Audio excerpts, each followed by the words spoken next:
Sa loob ng isang paaralang dapat sanay nagsisilbing ligtas na kanlungan ng kaalaman at pagkakaibigan.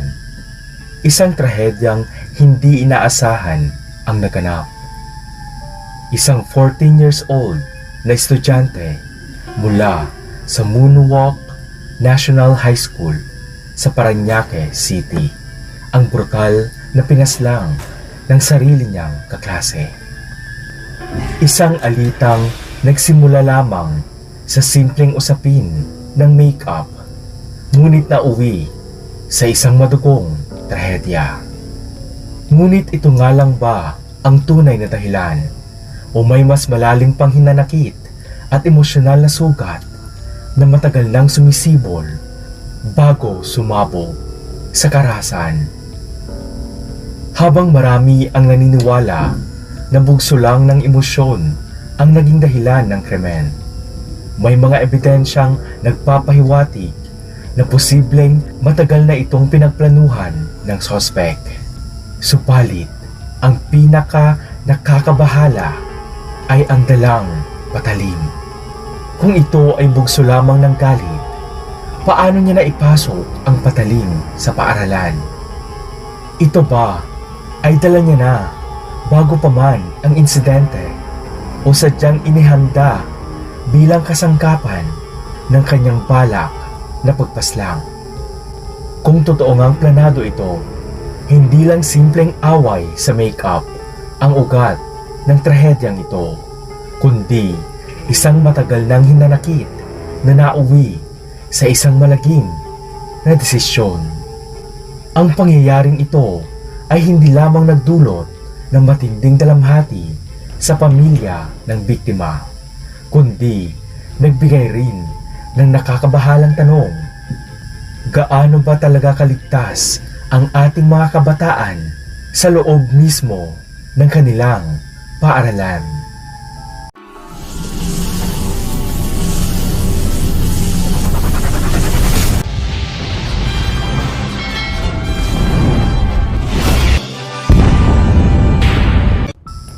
Si Robilyn Lambuho ay isang 14 years old na estudyante sa grade 8 sa Moonwalk National High School sa Parañaque City. Siya ay kilala bilang isang masayahin at mabait na bata na may pangarap na makapagtapos ng pag-aaral upang matulungan ang kanyang pamilya. Ayon sa kanyang mga kaibigan at kaklase, si Robilyn ay isang palakaibigan at hindi mahilig makipag-away, kaya't lubos na kinagulat ng lahat ang sinapit niya sa kamay ng kanyang sariling kaklase. Lumaki si Robilyn sa isang pamilyang simple ang pamumuhay, ngunit puno ng pagmamahal.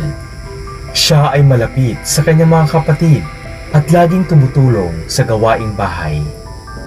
Sa eskwelahan naman, masipag siyang mag-aral at mahilig sa mga pampaganda, kaya't hindi nakapagtatakang lagi siyang may dalang make-up sa kanyang bag. Ito rin ang naging mitya ng alitan sa pagitan niya at ng sospek na nauwi sa isang malagim na trahedya. Ang kanyang pamilya, lalo na ang kanyang ina, ay labis ang dalamhati sa sinapit ng kanilang anak. Hindi nila akalaing sa murang edad ay mawawala si Robilyn sa isang marahas at hindi makatarungang paraan. Ang kanyang pagkamatay ay nag-iwan ng malalim na sugat sa kanilang puso at nagpaalala sa lahat ng kahalagahan ng kaligtasan at seguridad sa loob ng mga paaralan. Isang malungkot na insidente nga ang naganap sa Moonwalk National High School sa Parañaque City noong March 26, 2025. Isang 14 years old na babaeng estudyante sa ika-8 baitang, si Robilyn Lambuho, ang nasawi matapos tusukin sa katawan gamit ang patalim ng kanyang 15 years old na kaklase sa loob mismo ng kanilang silid-aralan. Ayon sa mga testimonya ng pamilya at kaklase ni Robelyn Lambuho, nagsimula ang tensyon sa pagitan niya at ng sospek ilang araw bago naganap ang trahedya. Ang ugat ng alitan ay nagsimula sa isang simpleng bagay, ang make-up. Ayon sa ina ng biktima, isang araw bago ang insidente, lumapit umano ang 15 years old na suspect na isang miyembro ng LGBTQ community kay Robelyn upang humiram ng kanyang make-up. Gayunpaman, tumanggi si Robelyn dahilan upang magalit ang suspect at sa galit nito, binatukan umano ng suspect si Robelyn. At sa pagtatanggol sa sarili, sinampal naman siya ni Robelyn. Ang insidenteng ito ay nagdulot ng matinding tensyon sa pagitan nila at naging dahilan upang magsimulang makatanggap ng pagbabanta si Robelyn mula sa kanyang kaklase.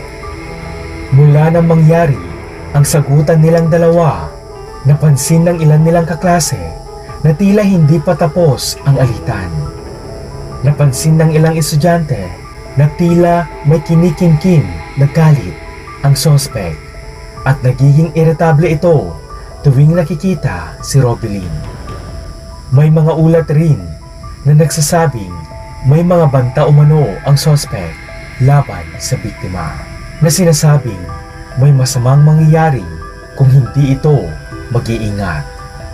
Gayunpaman, hindi gaanong pinansin ni Robelyn ang mga banta. Hindi niya inaakala na magiging seryoso ang galit ng kanyang kaklase at lalong hindi niya inakala na hahantong ito sa isang madugong insidente. Noong araw ng insidente, March 26, 2025, sa umagang iyon, pumasok si Robelyn sa paaralan na parang isang normal na araw lamang. Walang kahit anong senyales na may mangyayaring masama sa loob ng kanilang klase. Gayunpaman, sa kalagitnaan ng klase, nagkaroon ng mainit na sagutan sa pagitan ni Robelyn at ng suspect. Ayon sa mga nakasaksi, tila may hinanakit pa rin ang suspect at muling binanggit ang alitang nauwi sa kanilang sagutan noong nakaraang araw.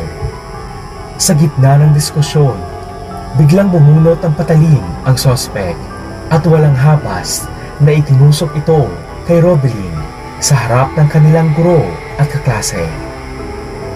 Nagdulot ito ng takot at pagkabigla sa buong klase, dahilan upang magtakbuhan ang ibang estudyante sa labas ng silid-aralan. Dahil sa matinding pinsalang natamo ni Robelyn, agad siyang isinugod sa ospital, ngunit binawian ng buhay kalaunan. Ang kanyang pamilya na walang kamalay-malay sa trahedyang naganap ay labis na nagdadalamhati sa kanyang sinapi. Ang insidenteng ito ay hindi lamang nag-iwan ng sugat sa pamilya ng biktima, kundi nagdulot din ng matinding takot at pangamba sa mga estudyante at guro sa Moonwalk National High School. Marami ang nagtanong kung paano nangyaring may dalang patalim ang isang estudyante sa loob ng paaralan at kung paano ito nagawang maganap sa loob mismo ng isang silid-aralan. Ang suspect sa brutal na pagpaslang kay Robelyn Lambuho ay kilala sa kanilang klase bilang isang mahilig sa pampaganda at fashion. Sa kabila ng kanyang pagiging madaldal at palabiro, may mga pagkakataon umano na siya ay madaling mag-init ng ulo, lalo na kapag hindi napagbibigyan. Ayon sa ilang mga kaklase, ang suspect ay palakaibigan, ngunit may matapang at dominante ring personalidad. Hindi siya natatakot na ipahayag ang kanyang saloobin at minsan ay nagiging agresibo kapag nakaranas ng pagkatalo. May mga ilan ding mga estudyante na nagpatotoo na minsan na siyang nasangkot sa maliit na hindi pagkakaunawaan sa loob ng paaralan. Ngunit hindi nila inasahan na hahantong ito sa isang marahas na insidente. May mga ulat na nagsasabing mahilig ang suspect sa makeup at madalas niyang hinihiram ang gamit ng kanyang mga kaklase. At matapos nga ang sagutan sa pagitan nila ng biktima, sinabi ng ilang kaklase na tila hindi matanggap ng suspect ang nangyari. May mga pagkakataon umanong narinig siyang nagpapahiwatig ng paghihiganti laban kay Robilin. May mga kaklase ring nagpatunay na may mga pagbabanta siyang binitawan laban sa biktima, ngunit hindi ito agad binigyan ng seryosong pansin. Sa kabila ng mga babala, walang nakapansin na nagdala na pala ng patalim ang suspect sa paaralan. Hindi malinaw kung paano niya ito naipasok sa loob ng silid-aralan, subalit malinaw na matagal na niya itong pinagplanuhan. Matapos ang insidente, hindi agad nagpakita ng pagsisisi ang suspect. Sa halip, ayon sa ilang saksi, nagkaroon pa siya ng pagkakataong habulin ang dalawa pa nilang kaklase bago siya tuluyang napigilan ng mga guro at staff ng paaralan. Agad siyang dinala sa Don Bosco Police Station upang sumailalim sa investigasyon at dokumentasyon. Ang kanyang pamilya ay hindi rin makapaniwala sa kanyang ginawa. Ayon sa mga ulat, hindi nila inakalang magagawa niyang saktan, lalo na ang pumaslang sa isang tao. Ang insidenteng ito ay nagsilbing isang matinding paalala sa kahalagahan ng mental health awareness, conflict resolution, at mas mahigpit na seguridad sa loob ng mga paaralan upang maiwasan ang ganitong klaseng trahedya sa hinaharap. Matapos ang matugong insidente sa Moonwalk National High School, iba't ibang haka-haka at teorya ang lumitaw sa social media at sa mismong komunidad ng Parañaque City. Ang ilan sa mga teoryang ito ay naglalayong ipaliwanag kung paano at bakit nangyari ang insidente, habang ang iba naman ay nagpapahayag ng mga posibleng dahilan na hindi pa naibubunyag sa publiko. Isa sa mga lumitaw na teorya ay kung ang krimen ba ay bigla ang bugso ng galit o isang matagal nang pinaplanong pag-atake. May mga nagsasabi na matagal nang may sama ng loob ang suspect kay Robilin at matagal na niya itong gustong saktan. Pinapakita ng ilang testimonya mula sa mga kaklase nila na may mga naunang pagbabanta ang suspect laban kay Robilin matapos ang kanilang alitan tungkol sa makeup. Subalit, may iba namang nagsasabing maaring hindi ito planado, kundi isang emosyonal na pagsabog ng galit dulot ang matagal ng tensyon sa pagitan nila. Ayon sa teoryang ito, posibleng dala lamang ng bugso ng emosyon ang insidente at hindi ito intensyonal na pagpaslang. Bagamat sinasabing ang away ay nag-ugat sa simpleng issue ng makeup, may ilan namang nagsasabi na maaring may mas malalim pang dahilan ang hindi pa na ilalabas sa publiko. May haka-haka na baka may matagal ng inggitan o kompetisyon sa pagitan ng biktima at ng suspect, at ang makeup ay isa lamang dahilan upang sumiklab ang galit. May mga ulat din na nagpapahiwatig na maaring may personal na atraso ang suspect kay Robilin na hindi pa nalalantad. Posible rin na may iba pang kaklase na nag-udyok sa insidente o naging kasabwat sa pagpapalala ng tensyon sa pagitan ng dalawa. Isa pang malaking tanong sa insidenteng ito ay kung paano naipasok ng sospek ang patalim sa loob ng eskwelahan. May ilang nagsasabi na maaring may kasabwat siya sa labas o sa loob ng paaralan na tumulong sa kanya upang makapasok ang armas. Isa ring posibilidad ay may kahinaan sa seguridad ng paaralan na nagbigay daan upang makapasok ang isang estudyanteng armado. Ayon sa mga saksi, matapos paslangin si Robilin, hindi agad nagpakita ng pagsisisi ang sospek. Sa halip, sinubukan pa umano niyang habulin ang dalawa pa nilang kaklase. Dahil dito, may ilan ang nag-aakalang posibleng may psychological issues ang suspect o kaya naman ay may mas malalim pang dahilan kung bakit siya umabot sa ganitong antas ng karahasan. May ilan ding nagsasabi na baka siya ay nakaranas ng matinding pambubuli o trauma bago ang insidente na maaring naging dahilan ng kanyang galit at agresibong kilos. Bagamat wala pang opisyal na pahayag tungkol sa kanyang mental state, may mga naniniwalang dapat ding imbestigahan ang kanyang pinanggalingan upang maunawaan kung bakit niya nagawa ang krimen. Isa pang lumabas na espekulasyon ay ang posibleng impluwensya ng social media sa ugali ng mga kabataan ngayon. Sa panahon kung saan madaling kumalat ang mga videos ng pang-aaway at pangbubuli, may nagsasabing maaring na-impluwensyahan ang suspect ng mga nakikita niyang karahasan sa online platforms.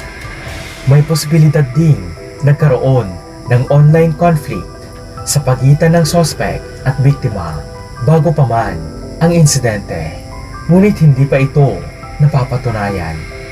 Maraming netizens ang humihiling ng mas malalim na pagsisiyasat sa social media accounts ng parehong biktima at suspect upang malaman kung may kaugnayan ito sa nangyaring krimen.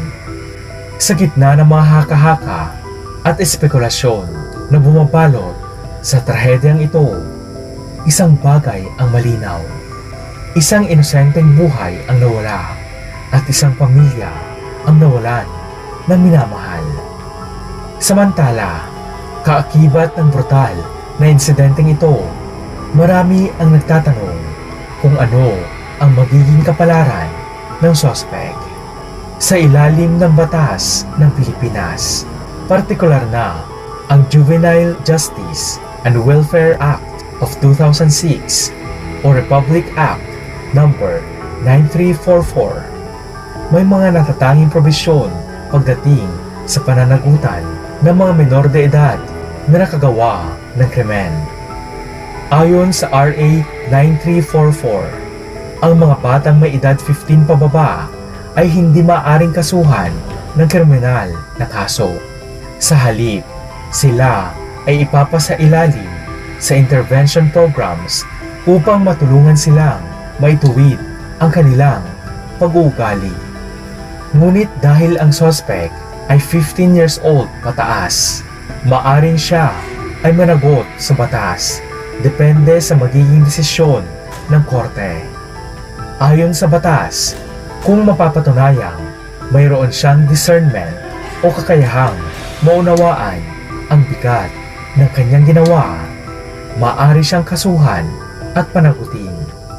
Upang matukoy ito, magsasagawa ang DSWD ng isang pagsusuri upang malaman kung naunawaan ba ng suspect ang kanyang ginawa at kung may intensyon siyang pumaslang. Kung mapapatunayang nagkasala, ngunit menor de edad pa, maaring hindi siya makulong sa regular na piitan. Sa halip, ililipat siya sa isang bahay pag-asa, isang youth rehabilitation center, kung saan sasanayin ang mga batang nakagawa ng krimen upang maitama ang kanilang pag-uugali. Sa loob ng Bahay Pag-asa, sasailalim siya sa mga programa tulad ng psychological counseling at therapy, character development sessions, vocational training upang matuto ng bagong kasanayan, supervised education upang hindi mahinto sa pag-aaral. Ang pananatili niya sa Bahay Pag-asa ay depende sa magiging rekomendasyon ng korte. Maaring manatili siya rito hanggang umabot siya sa edad na 18 o higit pa, depende sa bigat ng kanyang kaso. Samantala, kung mapapatunayan naman ng korte na may sapat na discernment ang suspect o naiintindihan niya ang bigat ng kanyang ginawa at ginawa niya ito ng sadya, maaari siyang kasuhan bilang isang nakatatanda. Sa ganitong sitwasyon, maaari siyang mailipat sa isang juvenile detention center o youth rehabilitation center habang hinihintay ang hatol ng korte. At kapag siya ay naging 18 years old, maaari siyang ilipat sa isang regular na kulungan depende sa bigat ng kanyang kaso. Ang kasong maaari niyang harapin ay homicide o murder na may parusang reklusyon temporal o pagkakulong ng 12 to 20 years o di kaya ay reklusyon perpetua o pagkakulong ng 20 to 40 years depende sa bigat ng ebidensya laban sa kanya. May pagkakataon din na maaring magdesisyon ang korte na hindi siya kasuhan ng mabigat na kaso at sa halip ay papailalim lamang siya sa isang rehabilitation program sa ilalim ng DSWD. Sa ganitong sitwasyon, siya ay hindi mananatili sa kulungan, kundi siya ay sasailalim sa Counseling at Intervention Program, pagsubaybay ng social workers at community service bilang bahagi ng reformation. Ngunit ito ay depende kung mapapatunayan na wala siyang discernment sa kanyang ginawa o kung ang pamilya ng biktima ay magdesisyong patawarin siya kapalit ng isang settlement o restorative justice process. Kapag natapos ng suspect ang kanyang rehabilitation program o parusa, maaring bumalik siya sa normal na pamumuhay. Ngunit hindi ito nangangahulugan na mabubura ang krimen na kanyang nagawa. Ang kanyang pangalan ay maaring manatili sa mga talaan ng korte at DSWD bilang isang dating juvenile offender. Maaari niyang harapin ang matinding panghuhusga mula sa lipunan, lalo na't ang kaso niya ay isa sa mga naging malaking balita sa bansa. Sa ngayon, habang patuloy ang investigasyon, nakadepende ang magiging resulta ng assessment ng DSWD at sa desisyon ng korte kung anong kapalaran ang haharapin ng 15 anyos na suspect. Ang trahedyang naganap sa Moonwalk National High School ay hindi lamang isang simpleng away sa pagitan ng dalawang estudyante. Ito ay isang malupit na paalala kung paano maaring humantong sa karahasan ang hindi nare-resolbang galit, hinanakit at personal na sigalot. Isang inosenteng buhay ang nawala.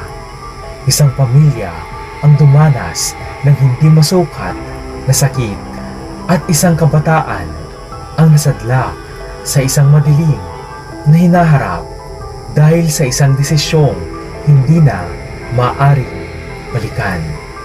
Ngunit ang pinakamahalagang tanong ngayon ay ano ang ating natutunan?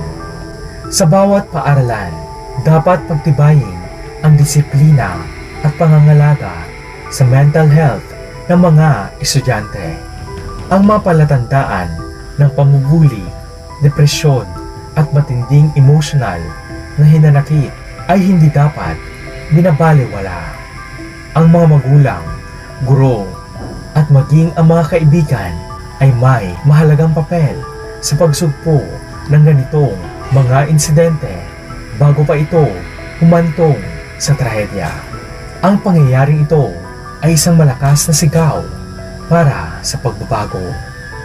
Isang panawagan upang magkaroon ng mas epektibong programa para sa conflict resolution, mas mahigpit na seguridad sa paaralan at mas malalim na pag-unawa sa kalagayan ng mga kabataan.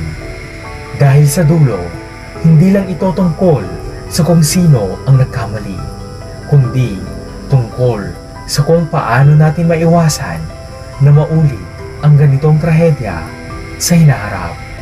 Ang hustisya para kay Roblin ay hindi lamang makikita sa parusang haharapin ng sospek, kundi sa mga pagbabagong dapat nating gawin upang masigurong wala ng ibang kabataang magiging biktima ng ganitong klaseng karahasan.